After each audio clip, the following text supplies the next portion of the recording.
Are you ready for liftoff? Grow your cannabis brand at Canada's #1 cannabis conference and trade show. Don't miss your chance to connect with movers, shakers, and decision makers from across the cannabis industry at Lift & Co Expo this May the 12th through the 15th at Metro Toronto Convention Center. Booth packages and partnerships are available for cannabis businesses of all types and sizes. Level up your Canna brand at Lift & Co Expo May 12th through the 15th in Toronto. Visit liftexpo.ca for more information. That's liftexpo.ca.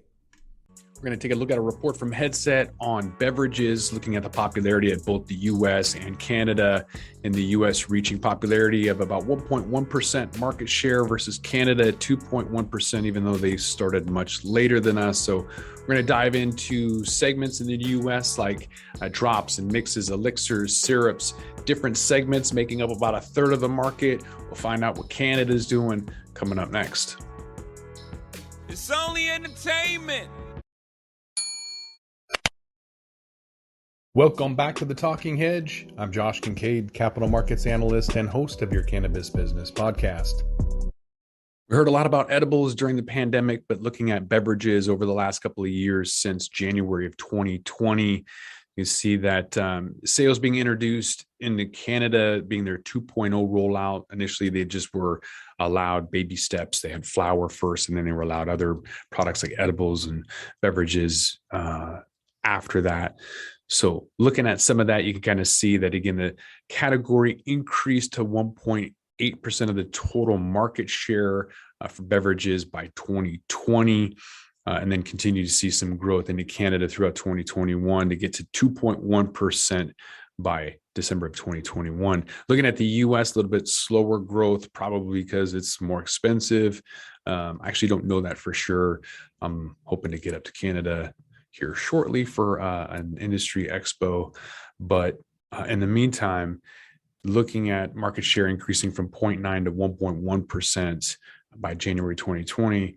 So not a huge amount of people buying it again, maybe because there's not a lot of options, a lot of sugary drinks. Even though California, we'll get into it, I think California has over 500 different beverages, which is insane. Curious if any of those are coffee.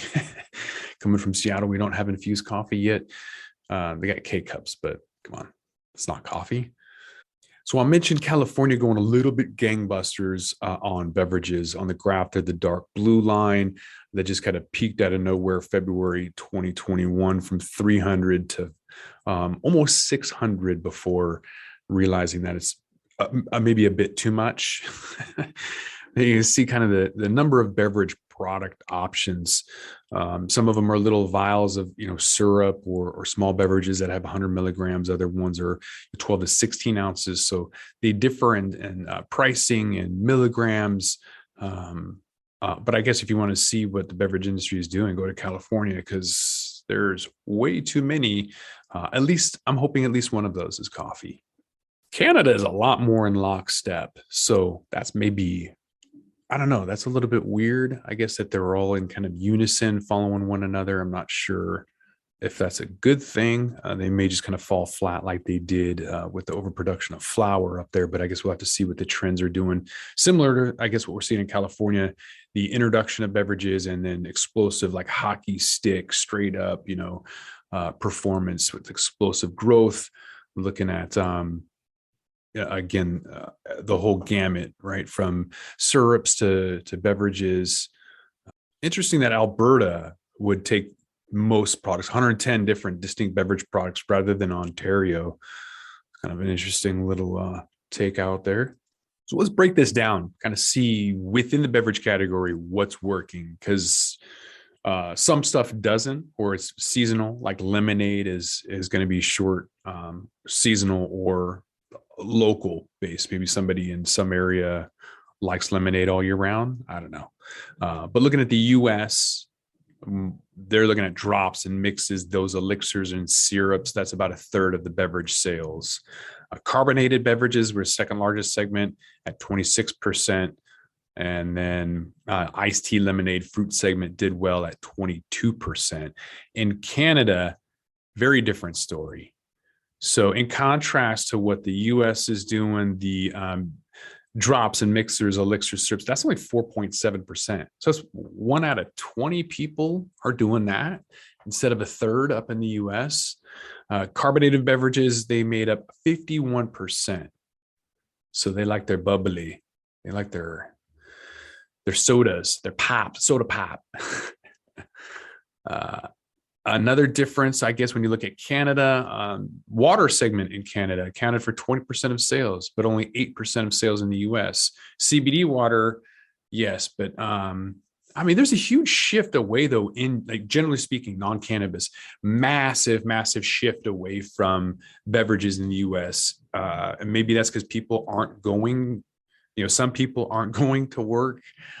Some people are working from home, and then they're not going to. A lot of people just want to get out of the office, right? And so they're going to go and they're going to buy stupid stuff. And a lot of that is going to be coffee or beverages. So some of these Red Bulls and energy drinks and sugary, all of that stuff is all the same.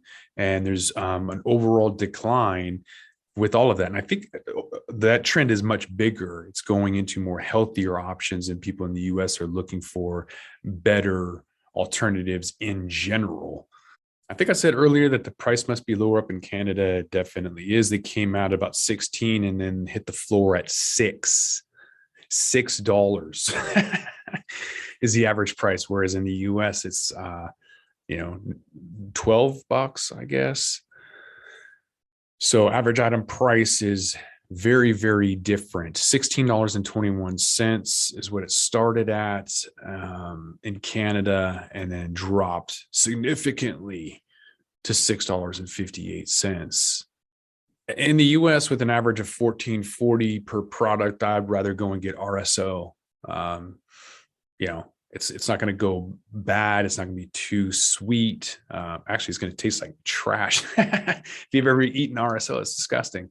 But I'd rather get a gram of RSO, 1,000 milligrams, for a little bit more than the 100 milligrams I'm getting with some sugary drink. But that's my preference. What do you guys like? So the average item price kind of tells one part of the story, but there's different regulations, different potency, different limits. So we're going to look at an equivalized price per milligram, or EQ price. That should kind of level everything else out. So on this chart, we see in the US, Canada, the price per milligram consistently becoming cheaper for consumers. Given the limitations of 10 milligrams in Canada, you can have 100 milligrams in the US. But with that limitation in Canada, not surprising that the EQ price significantly higher than in the US. So whether a product contains 10 or 100, they can cost significantly more throughout the supply chain than other cannabis product categories.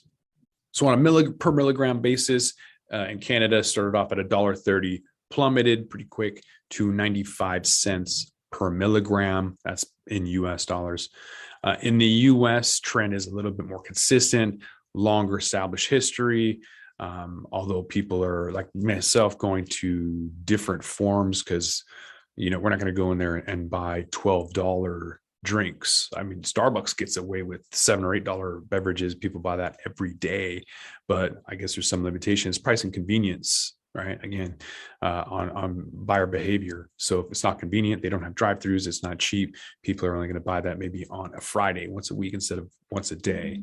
So trends a little bit more stable in the US. There's a decrease in that equalized price per milligram. And then we saw some innovations like nano emulsion for a faster uptake. And then so 18 cents per milligram of THC is what we saw in 2020, and then dropped almost 40%. So it's 11 cents per milligram of THC in 2022. We still don't have 6-packs yet of beverages, but saw some guy walking down the street at like noon with a 24-pack of beer. So maybe eventually we'll get into that market of bulk buying beverages. But in the meantime, looking at the beverage category as it pertains to packaging sizing, looking at products in the US differentiated from Canada, attributed to regulatory differences. So in Canada, unable to have more than 10 milligrams, which would suck. It's such a waste of packaging and plastic and everything else. So pretty silly, but you got to buy basically 10 times the amount of packaging and everything else just to get the equivalent. So I definitely wouldn't be bothering with that. Again, 100 milligrams in the US. So looking at Canada, there's a 57% of the beverages sold in 2021 contain 0 to 5 milligrams. The rest of beverages sales are 10 milligrams of THC, that's 42%. And then some had various amounts ranging from 5 to 10 milligrams. But in the US, over half of the beverage units sold in 2021 had 100 milligrams. So that's the top end limit in most of those markets. So Canada, more variation in beverage packaging sizing. Second largest segment in the US contains 10 milligrams. So about 18% have 10, and then more than half have the full 100.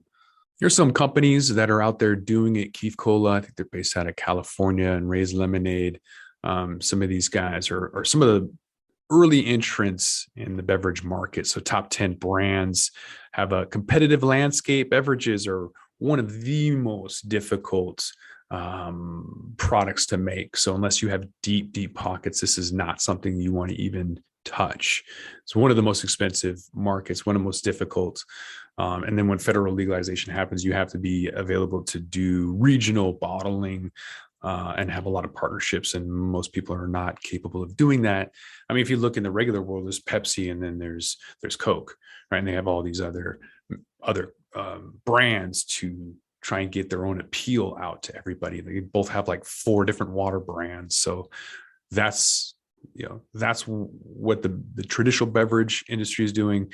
And for a lot of these people, they may be regional players, but they're not going to be national players. It's just way too expensive. But in the meantime, multi-state operator is going to allow companies to get in. And then when federal legalization happens, like they're going to either be bought out or competed against to the point where those margins are going to make it really difficult to be a national player. But looking at the top 10 brands here, so consumers spent a collective $25 million on the major branded and $23 million on Keef Cola products. Can Social also did pretty well, $20 million in sales. And this last slide is looking at the top 10 beverage brands in Canada. XMG is the top one, and Every, and then Deep Space. So looks like there's $16 million in sales since the launch of beverage products in Canada for XMG. That's not too bad. Every, the next leader, they got 7 million. It's not too shabby. All right, all in all, beverages, popular item, but not for the faint of heart, and especially ones that don't have deep pockets. So we always continue to take a look at all of these different various segments.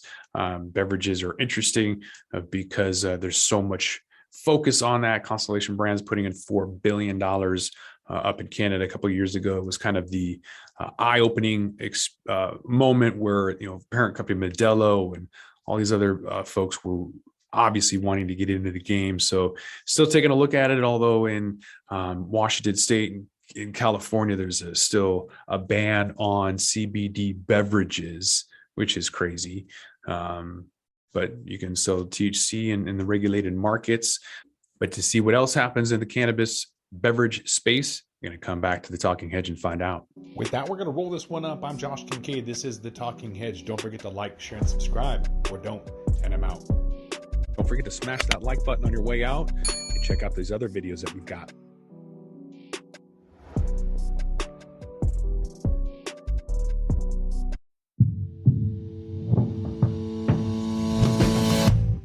Tell me, boy, you make me so bored. You need to walk the other way. I tell you once more. Please get out of my way. I don't want you no more.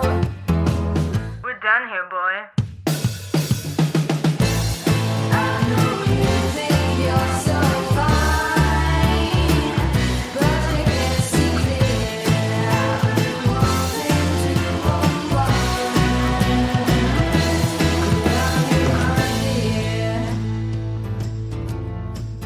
Hi, my name is Kira Reed, and I'd like to invite you to be inspired by the women who are leading in the cannabis industry. Each week, we will discuss empowerment, leadership, and what it means to be a woman in charge in marijuana, hemp, and CBD. As the founder of the Women Empowered in Cannabis community, I have had the great pleasure to get to know many brilliant and talented women who are CEOs, executives, politicians, advocates, and community leaders that are focused on creating a cannabis economy that is just, fair, and equal. We'll learn how these women make decisions, how they navigate a predominantly male industry, and what they're doing to level the playing field for women. I hope you'll join us.